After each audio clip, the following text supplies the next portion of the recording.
हैं और दुआओं से नवाज रहे हैं। गौरतलब है कि 10वीं जमात के इम्तिहान में मजमूई तौर पर 1438 तलबा ने शिरकत की थी, जबकि 1355 तलबा ने कामयाबी हासिल की है। तो इस वक्त एक बड़ी खबर आ रही है, आपको बता दें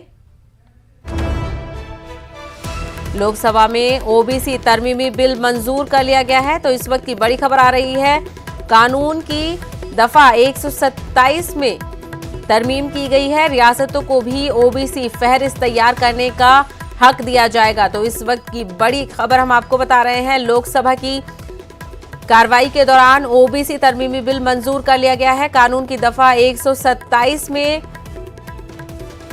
तरमीम की गई है। आपको बता दें रियासतों को भी ओबीसी फहरिस्त तैयार करने का हक अब से दिया जाएगा। तो रियासतों को भी ओबीसी फहरिस्त तैयार करने का हक हासिल होगा, क्योंकि लोकसभा में ओबीसी तरमीमी बिल को मंजूर कर लिया गया है।